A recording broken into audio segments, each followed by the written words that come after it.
Now the flowers of the Fabaceae family are bisexual. They are zygomorphic in their symmetry. Bract could be present or bract could be absent. Then these are complete flowers, that means 4 portions are there. Pentamerous in nature, that means everything is 5 in numbers, so regular flower you can say. But remember, the shape of the petals are going to be irregular.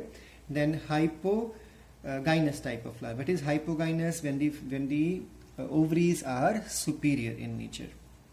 Then Solanaceae family will have bisexual flower, actinomorphic, bract could be present or absent.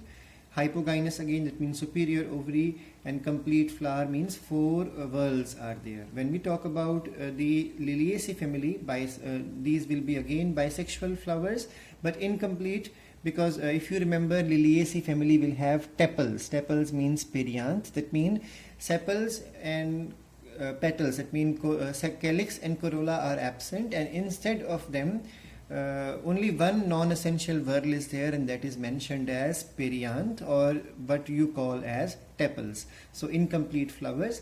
They can be actinomorphic, they will be actinomorphic flowers, they will have bract, trimerous, that means everything will be 3 in number, 3 carpels, 3 stamens, or otherwise 3 tepals, or they may be the sets of 3, that means 3 plus 3 would be possible. Hypogynous flower, that means the ovary is superior. Then when we talk about Cruciferae family, you will find flowers are again bisexual. Ebracteate, hypogynous means superior ovary, actinomorphic or zygomorphic. And the Malvaceae family will have bisexual flowers. Bracts are present, so bracteate flowers. Hypogynous means superior ovary. Actinomorphic means radial symmetry would be there, and these are complete flowers, that means 4 portions are present, 2 essential and 2 non-essential. Flowers are regular and they are pentamerous, so everything would be 5 or multiples of 5. Just like in this case, everything would be 3 or multiples of 3, here 5 or multiples of 5. Now comes the main topic. K stands for calyx. These are the symbols you are going to understand now. So there are some symbols which are used in the floral formula. You will be learning today floral formula as well as floral diagrams. So whenever a symbol is BR used, that means the flower is bracteate. If EBR is used, that means flower is ebracteate. When this symbol is used, it means staminate flower. So staminate means stamens are present. Pistillate flower, that means pistils are present, that means male flower and female flower. That means in this flower, female portion is absent, in this flower, male portion is absent, and this is the symbol for a flower which is bisexual or hermaphrodite. Both sex organs are there. When you write C, C is the alphabet used for the petals. And when you mention a 4 below, that means 4 petals are there. And they are, because there is no bracket present here, so they are polypetalous, it means free petals. Now when you put a bracket around it, that means the petals are fused. There can be difference in the degree of fusion, but fusion is there, and that's why these petals or this corolla would be called as gamopetalous corolla. Now it is even possible to have 2 or multiples of 2, so 2 plus 2 is also possible.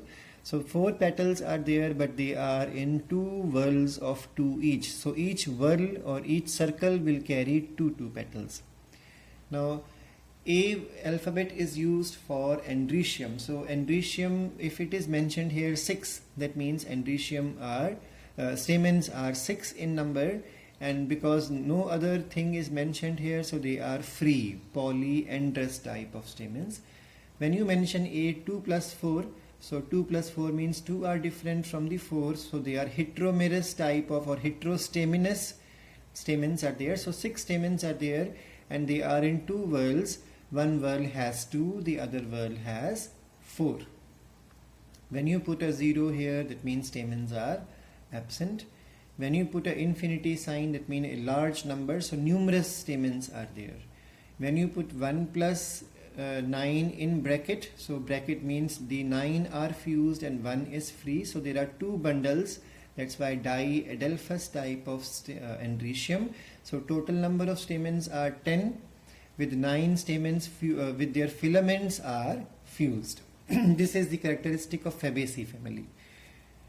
Then when an androecium has a line arrow joining to the corolla, then it would be called as epipetalous type of androecium. That means stamens are fused, their basal portion of stamen are fused with the petals.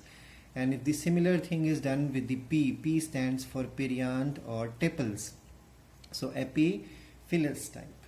Now when this symbol is used, it means the flowers are actinomorphic. When these symbols are used, this means the flowers are zygomorphic. When K alphabet is used, that means we are talking about calyx or we are talking about sepals. So if we mention here 4, that means the sepals are 4 in number. These are just examples. And because there is no bracket here, so the sepals are free, that means polysepalous. If you put a bracket, so 4 sepals are there, but they are fused. Various degree of fusion is possible, but they are fused. So gamosepalous type of calyx. K 2 plus 2, that means 2 whorls are there of each carrying 2. When you put a P stands for perianth or tepals. So 6 means they are not fused. So 6 tepals are there and they are free, that means polytepalous. If you put 3 plus 3 in this manner, that means 6 tepals are there and 3 in each whorl. So 2 whorls each carrying 3. And then when you put a bracket around, that means they are fused. So 6 tepals are there and they are gamotepalous in nature. Now the next symbol to understand are these one.